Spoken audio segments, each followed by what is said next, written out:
Hello, everyone, and thank you for tuning in to Rise Above TV, where we are empowering humanity and supporting unity.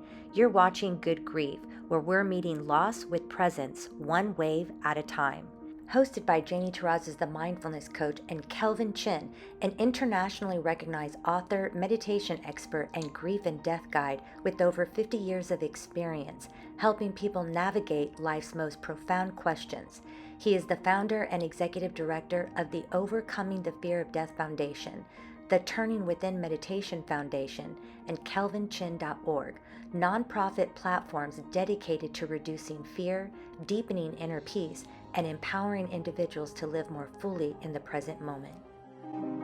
Hello, everyone, and welcome back to another episode of Good Grief, where we are meeting loss with presence, one wave at a time. I'm here with the awesome Kelvin Chin. Thanks again for being a part of this project. We had a really cool conversation last time.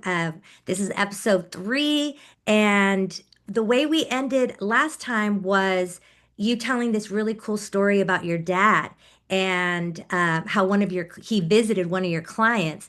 And so I thought it'd be appropriate for us to dive a little more into some of those personal stories and experiences that we've had that, you can't really intellectualize. Yeah, if there's another story that you wanted that kind of jumps out at you, and I feel like we both have a few that we want to cover. Yeah, so first, just say as an overview that these visitations from the other side can happen in many, many different forms. So sometimes it's like in that our last episode, I talked about my father visiting one of my clients in my client's dreams. So Yes. sometimes it can come in the form of dreams like that, a dream visitation. Other times it could be literally while somebody's in waking state and they may feel a presence or they may sometimes see a form, an energy form of the person who has passed and transitioned to the other side. Other times, like they'll send feathers or license plates or certain numbers will pop up that's unique to that relationship that you had with that person who died. Things like that that are kind of more symbolic, but that Yes. are unique to that relationship that you can identify. Oh, that's, that's my son, or that's my daughter, or that's my dead spouse or whoever it is, Yes. my sister, my brother, whatever. And it's unique to them. So, and sometimes you'll hear people about like smells and so forth, and I have stories about that. But in terms of the last one about my dad, remember, I may have mentioned this in the last session, but just a reminder. My dad had what I call the first belief system, which Hmm. was the science, which I called the first belief system, which this is the science belief system. He did not believe in an afterlife. And yet, I think my dad was kind of surprised after he died. And so here's a story that's in my book, my first book, the Overcoming the Fear of Death book, about my dad visiting us in Waikiki in Hawaii when we took his ashes there to be interred at the military cemetery in Honolulu, Hawaii. My dad was in the Second World War and he wanted, he wanted to be buried at the military cemetery there. So this was about 3 or 4 months. This is the quick version. You can read the longer version in my book, but the quick version is a few months after my dad died, we all convened, we meaning my siblings and our spouses and our children and so forth, all convened for the ceremony at the military cemetery in Hawaii. People were flying in from East Coast, West Coast, all over the place. We had a military ceremony with a 21 gun salute and the whole thing, Ooh, all cool. scheduled for the next morning. So there was a specific time that we had to be there the next morning. So we're at the busy restaurant. There's tons of people having breakfast and so forth. There's probably 15 or 20 wait people there, waiters and waitresses and stuff. Yeah, there's a ton of them. Anyway, who did we get? What was the name, do you think, of the waiter we got? Your was dad's name. my father's name, right? Unbelievable. Out of 20 people in there, male and female, Yeah. we get the male whose name is exactly the same as my father's name, Which is what? What was which his first name again? which is Henry. Henry. Henry. Okay. How many 18, 17, 18-year-old, I however the know. kid was, Henry, Asian Henrys are there, in that, whatever. So Yeah. again, my dad did not believe in an afterlife, but he was letting us know multiple times that he wanted to make sure this was my dad's personality. He was Yeah. a control freak, make sure they're not screwing up my funeral service that Kel said he was going to do with the military, the 21 gun salute, everything. So Yeah. he All of was it. there making sure. I love it. It's cool that you were talking about earlier too, the different ways in which they could come through, because sometimes it's dreams and it's like symbolism sometimes too. Like for some, it's a butterfly. I remember for a while I worked for Chrysler. I was a product specialist, and this really beautiful girl, she was young. She was probably like maybe in her mid 20s or something, and she was getting married. And I was working with her that week, and she was telling me about how her dad passed away. And at this time, I was transitioning out of that job actually because I was doing more of the work that I do now. And I was already starting to sometimes like pick up information and getting in that space of getting comfortable like sharing it with people. And that could be a little bit weird sometimes too, you know what I mean? So she was telling me about her dad and how she was bummed that, he wasn't going to be there to walk her down the aisle.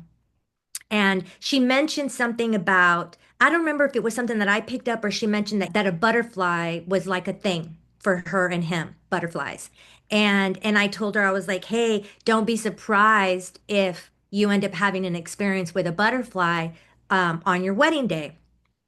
Well, then a few months passed, she got married, and then I saw her again. And then she was like, oh my God. I believe while they were up there, like saying their vows and stuff, a butterfly had come and it was just kind of like around. And so, again, sometimes loved ones come through and it's a symbolism of like the butterfly. And I thought that was really beautiful. Yeah. And two smells, right? Like smells one time. Well, let me talk about like a personal experience of mine that for me was just like the summer right before we were about to go into our senior year of high school. And one of a very, very close friend of mine who actually was good, it was like a best friend of my boyfriend. So my boyfriend's best friend, they were really tight. And but his mom was a single mom, and Joe was kind of like the man of the house, right? And so his name was Joe, and my boyfriend's name was Joseph. They were like super tight. Well, he loved riding motorcycles, and he had just gotten this motorcycle, and he loved riding fast on it. And he always said, if I die, I'd rather die on my motorcycle. Well, one night it was really late. It was probably like 1 o'clock in the morning. The doorbell rang at our house, and it was Joseph. And he came and he was like all distraught, telling me Joe passed away riding his motorcycle, and his mom didn't want to go identify the body by herself. So she took him, and he was very involved in sports and a lot of stuff. And it was like, I guess him seeing his friend that way, it just changed him completely. He had a really hard time going to school. He pretty much quit all sports. And the reason why I'm saying that is because Joe came to me in a dream, and he basically was telling me that he saw what was going on with Joseph. He was saying he felt Joseph, right, was really worried and very confused. And he wanted him to know that he was okay. And so he told me something in the dream. And of course, it's a dream. So you're just like, whatever. I wake up and I was like, oh my God, you kind of want to go back to sleep so that you could talk to them a little bit more, right? And he told me about something. They had found something and they had hidden it somewhere. And he said, nobody else knows about this. Tell him, right? So I wake up thinking it's just a dream, even though it felt so real. But again, this is my first experience with something like this. And when I went to tell Joseph about it, he basically like turned white as a ghost and was validating that information that I shared with them. For me, it was like kind of surprising that I thought, wow, this is something that like the afterlife is a real thing and they're really not gone and there is a way for them to still communicate with us. And so I was, only 17 years old at the time. So that was my first experience with it. Fast forward when my grandpa died, he was already sick, and I had a dream about him right before he died because then I got a phone call from my mom. And I remember being what looked like I don't know if it was a hospital, but it was just like kind of a long hallway, and there was an elevator at the very end. And I could see him, and his back was facing the elevator. And as I was approaching it, getting closer, it almost felt like I was floating. I noticed that the elevator shaft, like the elevator wasn't there, it was just a shaft. And as soon as I got close to him, he fell back, and I could see him falling down the elevator shaft, and the color was coming out of his face. Mhm. And then I woke up and I was like, whoa, that was trippy. And then a couple hours later, my mom called and said he passed. So I felt like that was a chance for me to see him maybe right before he crossed over, which was really beautiful and interesting at the same time. I was really close to my grandma. That's why I know Spanish, because she babysat me when my mom was at work. And she's come to me. It's been a while since I've seen her in a dream, but the 3 or 4 times that I have, it feels so real that it actually is slightly disorienting because when I wake up, it almost takes me a second to remember that we're in a different timeline, that's not what it is anymore.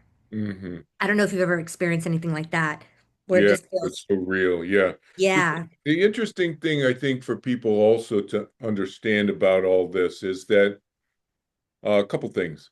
One is the timeline issue, which is sometimes they'll visit you and people will wonder, how come they don't keep visiting me?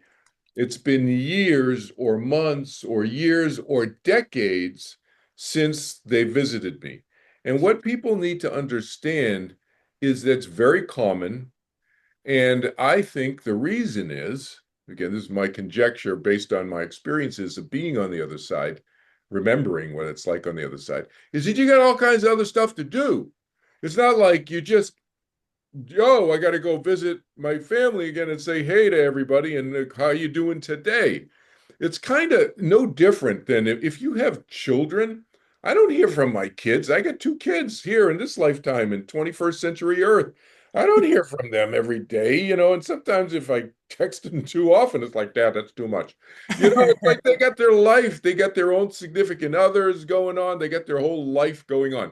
You think it's any different on the other side? No, in fact, it's even more complicated and busier, you could say, on the other side, because I understand how people think that you may be the only family members or friends of theirs now, and that they just left and they're transitioned and they died, they're biologically died, but they're still alive on the other side.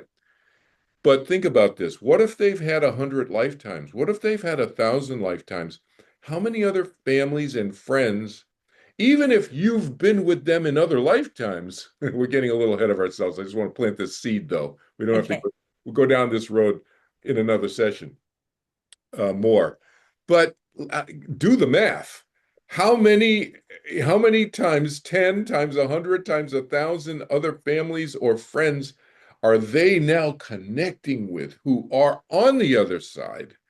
And what's that like in terms of their Their their busyness, schedule, their busyness with their visits. their busyness, how many people they got to visit? So anyway, I just say that. So don't interpret, I say this to my clients, do not interpret the fact that they haven't visited you in weeks, months, or years or decades that they don't love you. That's Right. not the thing. That is, no, they can love you still and they can still hear you and feel you and so forth. Um, you just may not be getting answers all the time or connection, Yeah. communications. Yeah. It's no different from having children on this side. I also wanted to mention, you mentioned insects, and a friend of mine's son tragically died. And this friend of mine who I had not been in touch with in many decades, but he knew that I help people with death and dying issues. He had seen that on social media and so forth, and I think he had read my first book on overcoming the fear of death. So he knew that about me. He reached out to me. His son tragically died, drowned. When they took his son's ashes to spread out in this river that in Iowa, someplace that where he lived, um, one of his favorite spots to go, his son's favorite spots to go, and so forth. They spread his ashes there. A whole bunch of dragonflies showed up. I mean, like dozens of dragonflies, more than one or two. Right. Just like like if there was if you could a Like a swarm swarm of of dragonflies. I dragonflies. was Like, trying to think of the word. It's not a flock of dragonflies, but anyway, so it's like a whole bunch of them came and they hovered around while Eddie and his wife were, spreading the ashes and stuff. And then when they were done spreading the ashes, they all left. And so that's like, are we sure that that's a visitation from Eddie's son who tragically drowned? No, we're not sure. But, is it likely? Yeah, yeah, probably, because they're at the favorite spot and his son was into dragonflies and so forth. And so it's like, whoa, you know.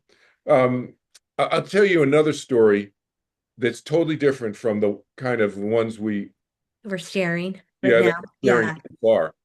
And this one happened to my daughter uh, several years ago, so fairly recently, but several years ago. It happened to my daughter so my daughter's a model. She's also teaching meditation through my nonprofit website, Turning Within. Um, and I taught her to meditate when she was 4. I taught both of my kids when they were 4 years old to meditate. So she's 31 now. But several years ago, when she was first getting into modeling, she was on the internet and she was reading an article about modeling. Okay. Then she went to search something in the article, and then suddenly a pop-up popped up and took up like three-quarters of her screen, and it wasn't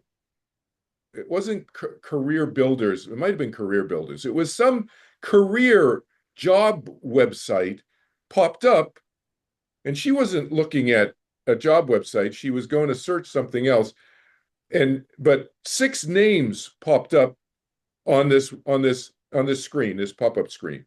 And it Yes. said Holly, David, Bloom, King, Henry, Sam. And those are the names of 6 people who have died in her life, this lifetime, and who she's had communications with from the other side. 6 names just popped up on her laptop screen. She has never entered any of those names into an internet search or whatever. Yeah. And Holly was 15 years old when my daughter was 10. So my daughter was in her early mid 20s when this happened. So when my daughter was 10, Holly was 15. Holly died crossing the street in a crosswalk. She got hit by a car. And David is a high school friend of my daughter's who tragically accidentally overdosed. And Bloom is the last name of Dee Dee, who is my daughter's aunt, who she was very close to. Bloom, not Yes. even her first name, but Bloom. King and Henry. King is the anglicized Chinese name of my mom. So my mom used that name, legally, Social Security and all that stuff. Um, uh, King Chin was my mom's name. Henry was my father's name. They've both visited my daughter. That's a whole other story. And Sam was my son's best friend who died tragically in a car accident also. So all of them have visited her. They're from the other side, right? But we still don't know who sent this or what the meaning of this was or anything. But clearly that was not her laptop or her doing on her laptop, and it wasn't a technological thing that her Right. laptop somehow created based on some past action by her. Exactly. Yeah. It's like, how do you explain that? Right, It's like, what are the chances? right, right. That's Six amazing. names of 6 people who died over the last 50 years. My mom died 50 years, 40 something years ago. People who've died over the last 40 years who have visited my daughter when she was in her 20s. All the names pop up on her screen randomly while she's looking for something else. That's that's remarkable. We were talking about loved ones that come through that we know, right? And they're coming to us and interacting in some capacity. But then, like you said, also loved ones come through to other people so that then we can give messages. And the type of work that I do, aside from like the mindfulness coaching, but I also do hands-on body work and Reiki and just massage and just relaxation, restorative things and breath work and things like that. And a woman came to me, I want to say this was like in 2013 or 2014, and she was coming to me. A lot of people come to me for grief, like just stress and tension and just deep sadness, you know? And I'm working on her and nothing had happened. This is the first time a person that crossed over was coming through during a session.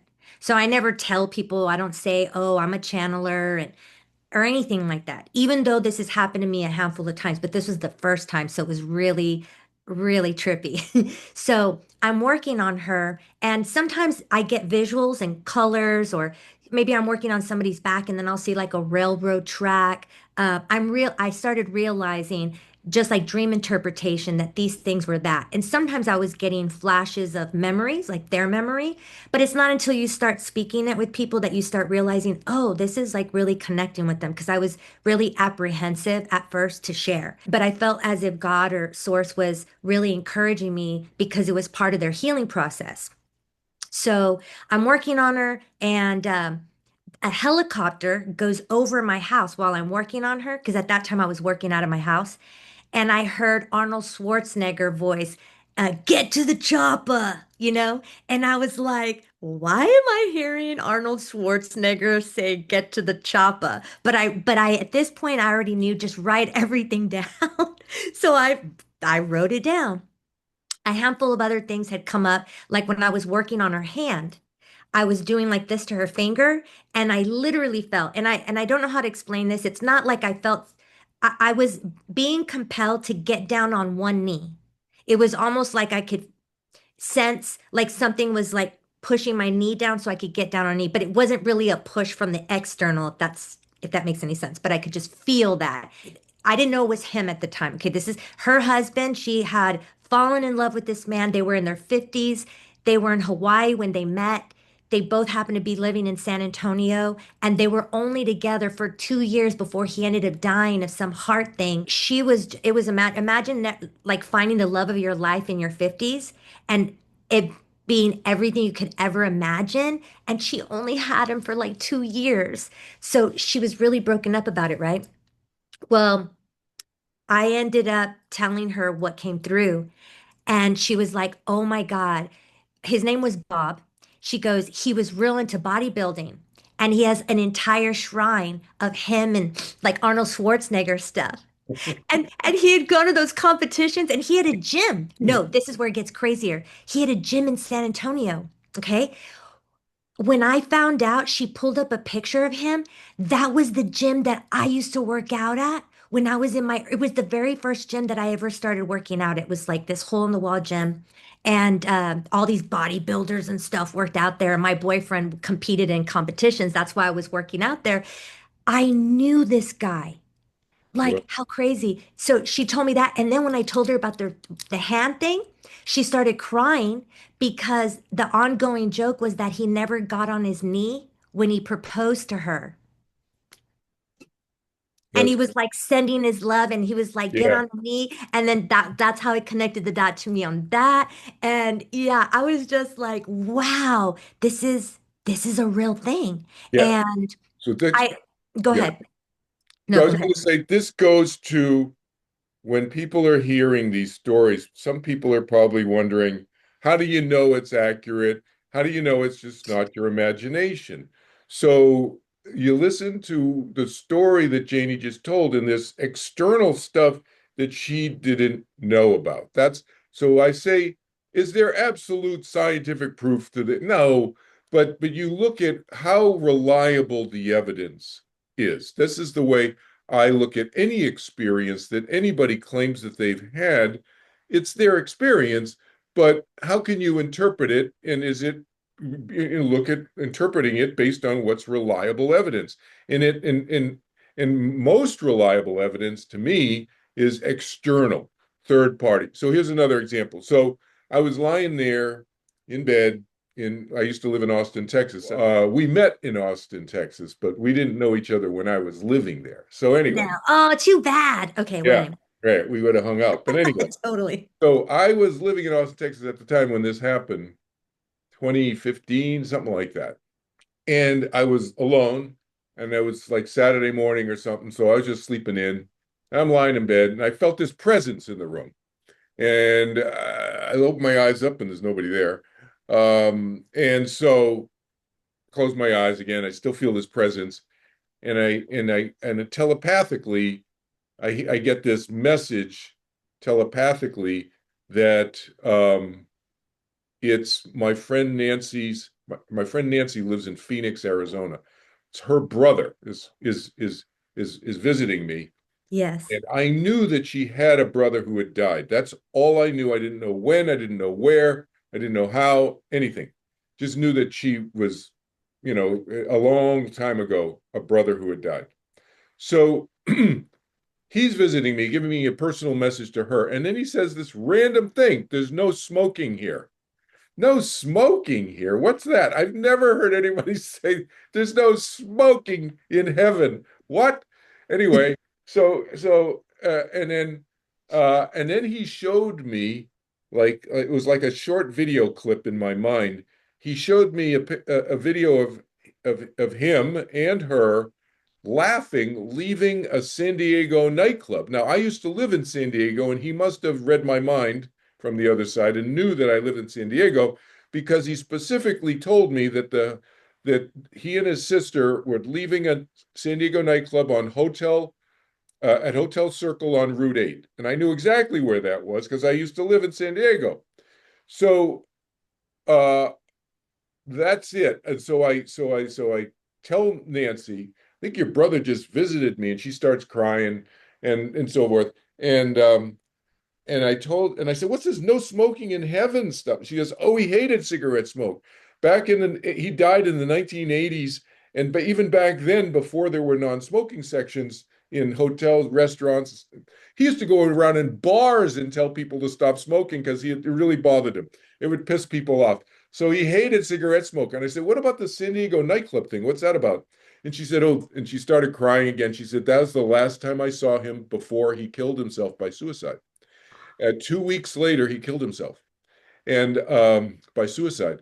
And so um, they were leaving a San Diego nightclub laughing, she said, because he had just got a standing ovation singing karaoke in the nightclub. And I didn't know this, but he was voice trained. He went to college, he went to university for voice and all this stuff. He had a really good voice, evidently.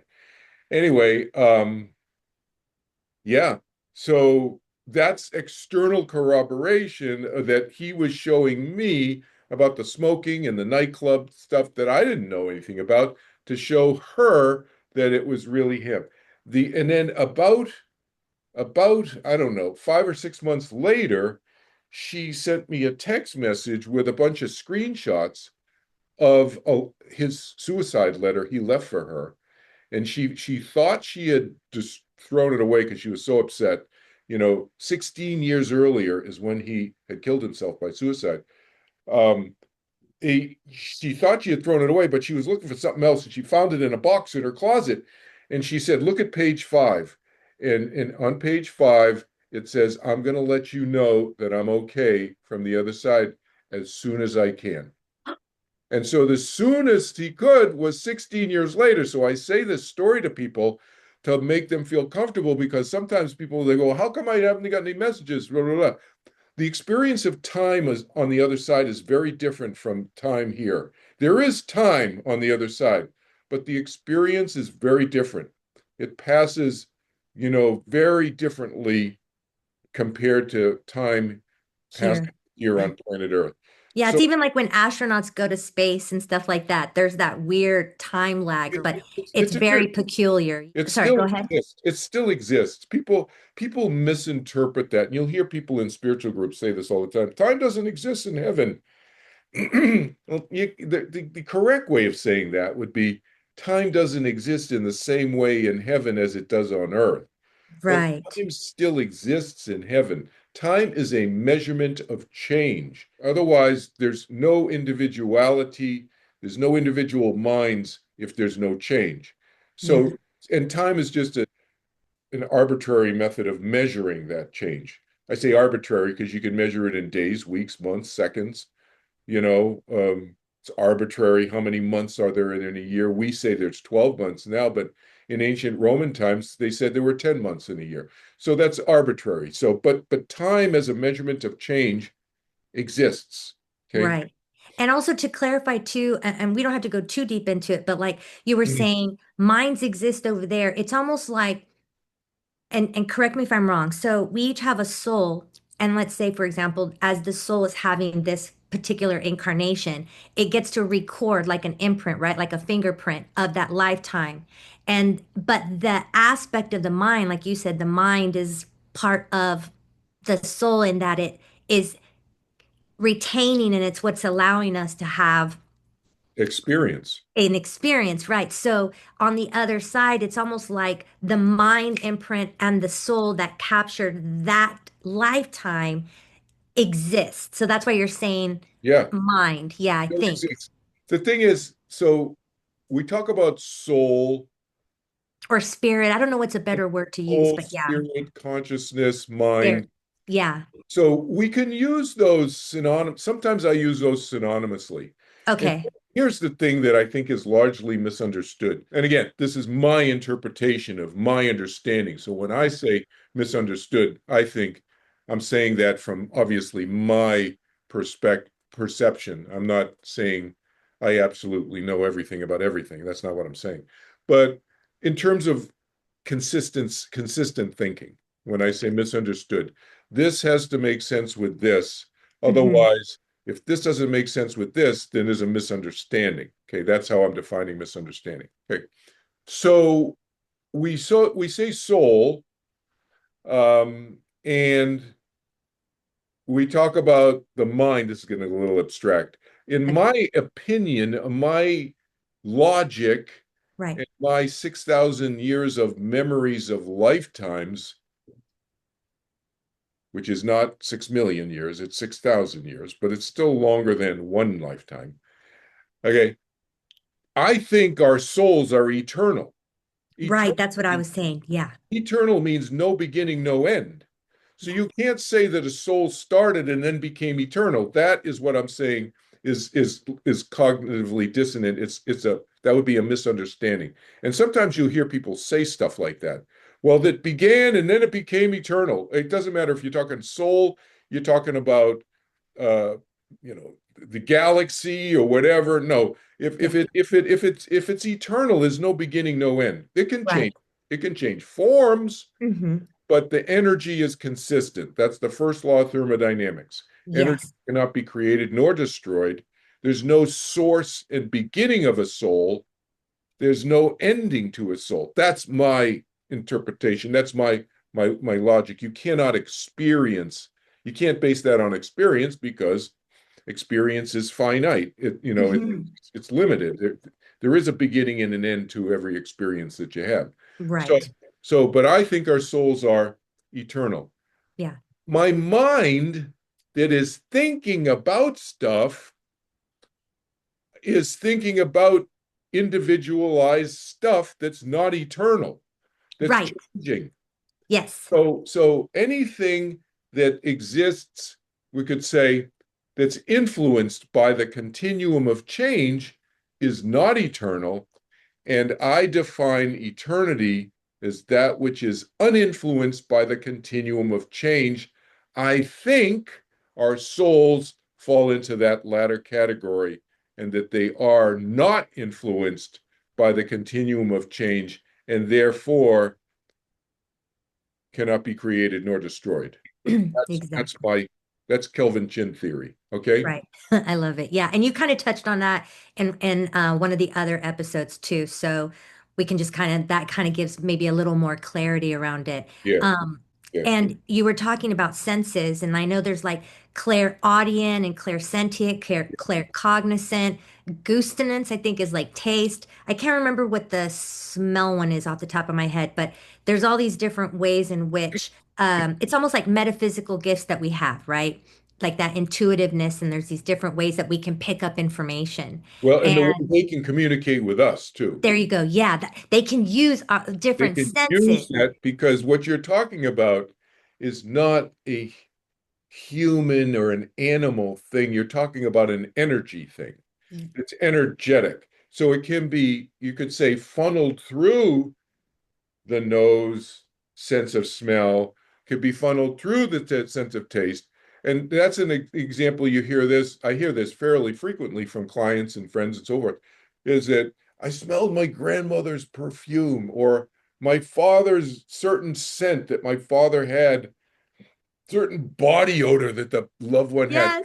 Yeah, like their pheromones. They can They're like pick them up. pheromones. Yeah. I woke up. You hear people say this sometimes.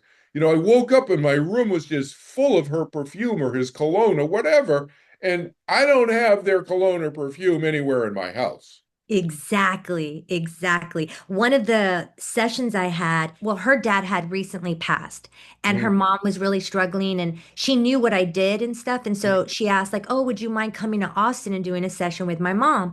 And I mm, said, "Absolutely."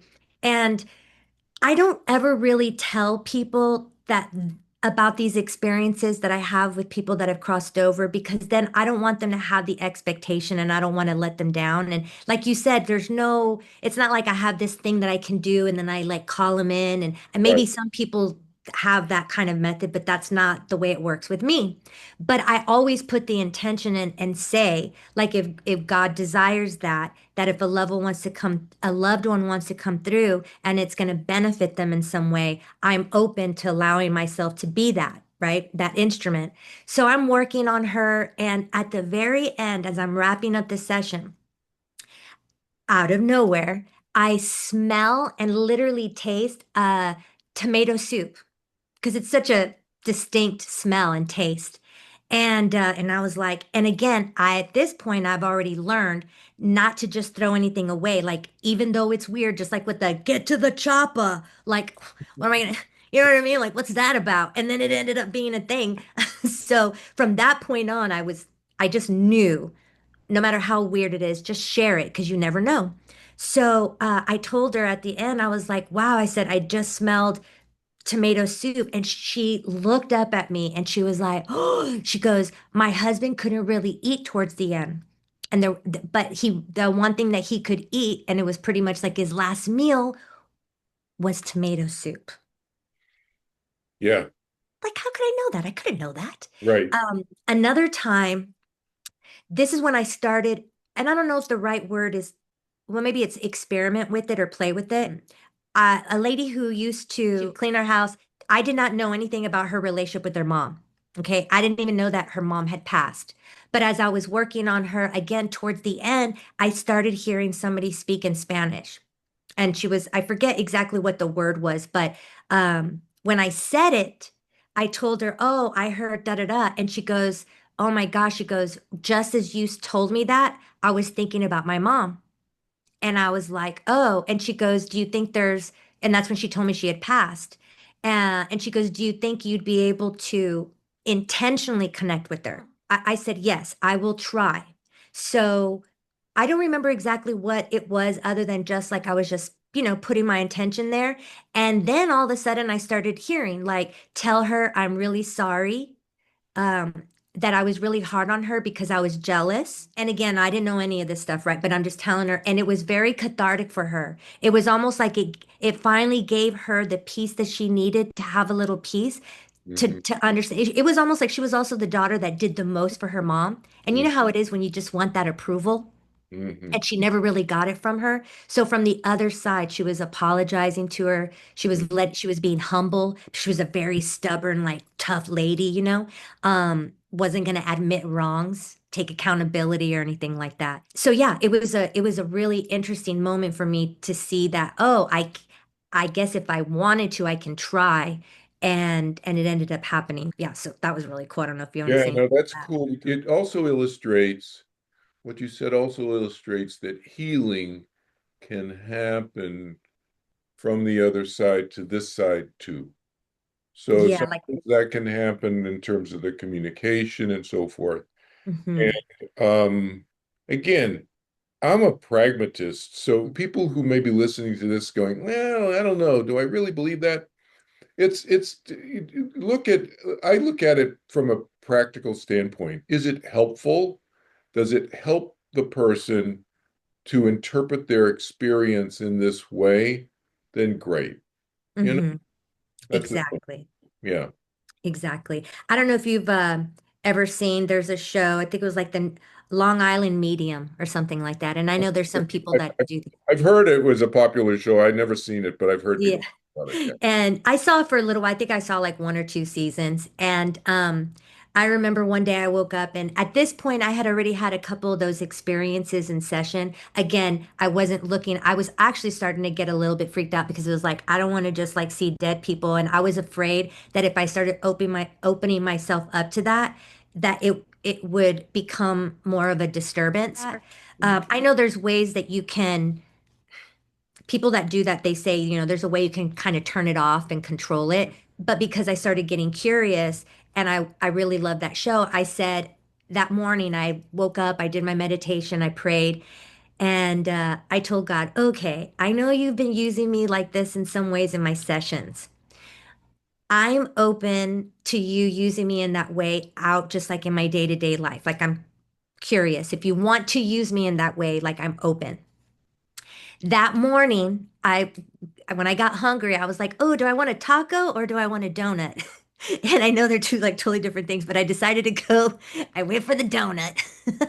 And I went to this donut shop that was close to me, right? I got my donut and I'm fixing my coffee.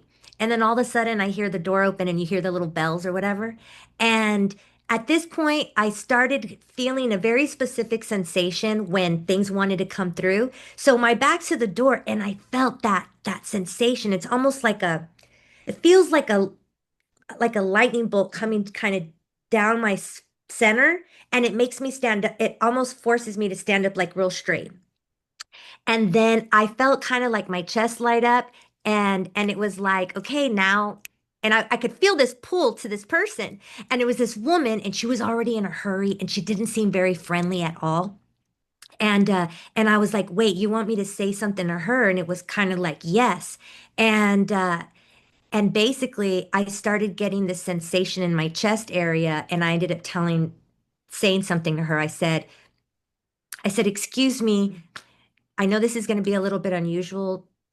I do blah blah blah blah blah for work, and sometimes loved ones come through. And I don't know if your mom is alive or not, but I feel her coming through. And I was getting like a burning sensation in my chest.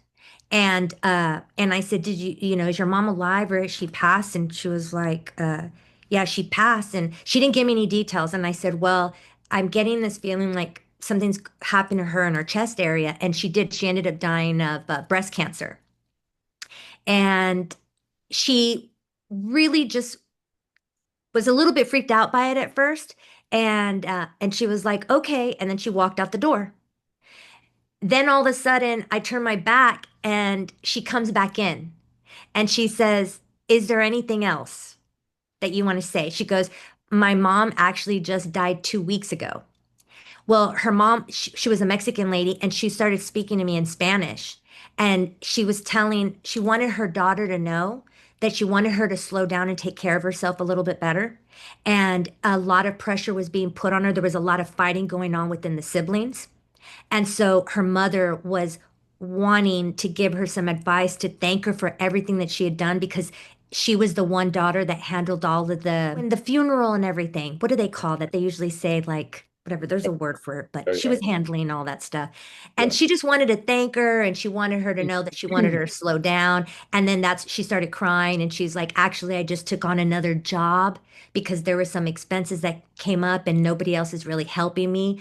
And so, yeah, that was my moment. And it hasn't happened since, but I felt like, okay, I guess that's pretty trippy. I don't know. I don't think I want to keep doing it or anything, but it definitely continued to help me believe that it is something, that Yeah, it's not like fake, even though some people probably fake, like they do make things up.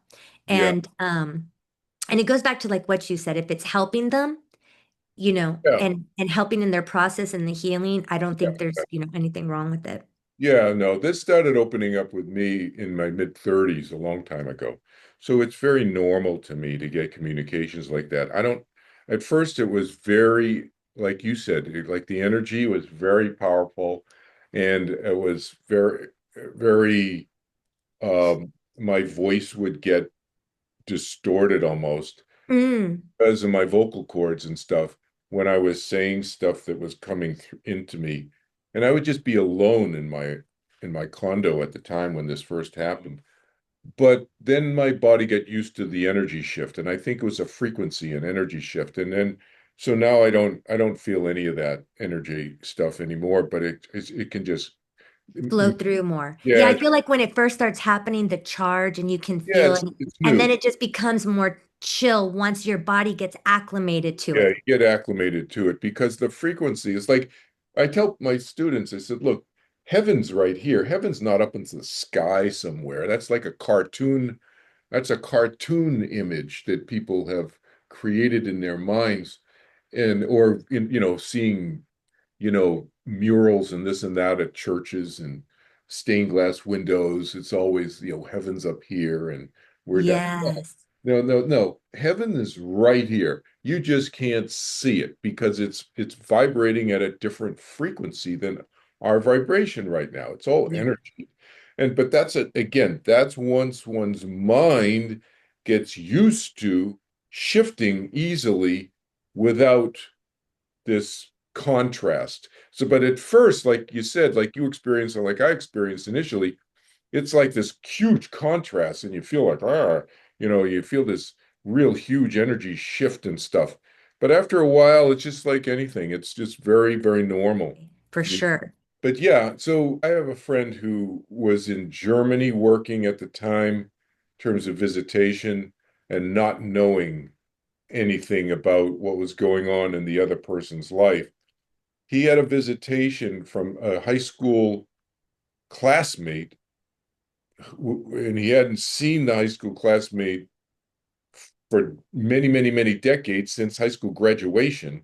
And that person died and visited him and asked him to deliver a message to her sister, who was grieving the loss of this sister. Now, the sister who communicated with my friend had MS, multiple sclerosis, for many, many decades. And near the end, she couldn't communicate. So she Mm. couldn't write, she couldn't speak, she couldn't communicate. And so, and I say this to people for a number of reasons, in addition to the story I'm telling, just separate issue is when you die, you don't have a biological body. So you don't have the constrictions and limitations of MS anymore. You don't have MS. MS is a biological illness. Okay. You don't have a biological body in heaven. Okay. So she's communicating with George telepathically in his dream. And again, not a usual dream, obviously, as you'll see, because he wakes up, he's in Germany. And the sister, the surviving sister, and the woman who just died of MS in Wisconsin. And the surviving sister is in Wisconsin. George grew up in Wisconsin. So that family never left the town that they grew up in. So he's in Germany. I'd say this because of time zone difference. Okay. So Mhm, whatever the mhm. time zone is, he was in Germany working. He has his dream, and the sister asks him to communicate with her younger sister and tell her she's okay. In the dream, the sister who just died is standing in a doorway of the high school that they all went to high school together, in Kenosha, Wisconsin. And she doesn't want to leave the doorway. He can tell she doesn't want to leave the doorway. It's as if she's afraid that if she leaves the doorway, that, whatever, she just doesn't. It's like she's in heaven. She wants to stay in heaven. She's staying on that side of the doorway, but the door was open. Off in the front lawn of the high school is the younger sister giving a lecture, speaking to 6 or 8 or 10 or 12 people who are seated in front of her at the high school behind one of those, folding conference tables, a couple of conference tables, whatever. All right. So George then communicates with his mother, who was still alive then, and says, "Hey, Mom, is this family still in Kenosha, whatever?" And she says, "Yeah, yeah, yeah." I said, "Can you get me a phone number for somebody there?" So Mom gets him the phone number. He calls up the surviving sister and finds out that not only did the MS sister just die that night when he had the dream, but while he is talking to the sister who had died, the other sister doesn't know that she's dead yet. The surviving sister is giving a lecture at the high school to half a dozen or dozen parents at the high school who are sitting behind a folding conference table like that. So anyhow, he says he didn't know anything of this. He hasn't had any communication with his family for 40, 50 years since he was in high school, 50 years at least. So anyway, that's an example of how somebody could communicate from the other side and give a message to, again, surviving sibling, to let them know that it was really them. How would he know that she's giving a lecture? And that's what the sister showed him. The dead sister showed him what the younger sister was doing when she died that night. Yeah, like you can't explain that. I Yeah, mean, it's like there's like a TV show back in the day called That's Incredible. And that's what I feel. It's like, that's incredible. yeah, you know and I guess to kind of make to segue into NDEs and near death experience stories and stuff, because there's just so many. If there's one that you personally had, I don't know if you've ever had a moment where yeah. I you almost almost drowned. died or I'm, something, and if you want to share that. should we do this now or should we do this next time? Because Let's, if it's already okay, yeah, we're already about an hour. You could save your NDE story and maybe just data on NDEs, near death yeah, we experiences. can talk about NDEs next time because that's a whole Yeah. other topic. Yeah, I almost drowned when I was 21 years old. Well, that's enough of a cliffhanger for this episode for people to like tune into the next episode. And as usual, like feel free to give people your information. Google my name, Kelvin Chin, they'll find me. And they'll find that I have 4 different websites. I help people with death and dying issues, but I also teach meditation. And my name there, you can see turningwithin.org. That's my meditation website. As I briefly alluded to today, in today's session, my daughter Sam also is teaching meditation with me. Her website is turningwithinmeditation.com. She has a separate website, but we both teach through my nonprofit organization that I That's started wonderful. 10 years ago. So, yeah, and then I have 3 books, and you can just Google my name. You'll see all my books. Yeah, and you have your YouTube channel and I got a everything, and I'll YouTube make sure. channel. Yeah, I got Yeah. a YouTube channel, Kelvin Chin Turning Within. And of course you do free consultations, so it doesn't really matter where you are in the process. Like Kelvin's able to assist you with wherever you are on that journey. My calendar is there. They just plug in a date when they want to talk to me on any of my websites, on the contact page of each of my websites. Plug in your name and pick the date and so forth and so on, and let me know if you want me to help you in any way. It's a free initial consultation I do with anybody in the world. I have clients in 70 countries now. That's amazing. And again, like you said, the way we view death, and there is some generalities around the world, but then you've got like cultural things and religious stuff, and the way you work with people with this, it doesn't really matter what they believe in. you're able to help them through it. And I want to thank everybody that's been tuning in. Next time, and we still have maybe a couple more episodes that we'll be recording because we want to touch again on NDEs. I can't wait to hear about that crazy story of yours. And we also want to touch on, suicide deaths and how to properly handle that. We have a few things that we want to continue to discuss and talk about. So however many more episodes it takes for us to get through everything. Yeah. And then of course, if anybody's watching and y'all have a specific question or anything, feel free to reach out to us and, we'll be sure to do our best to get to it. Thank you again, Kelvin, for your time, energy, and attention. And thank you everybody for watching Good Grief. Until next time, peace be in you. Paz Mesa.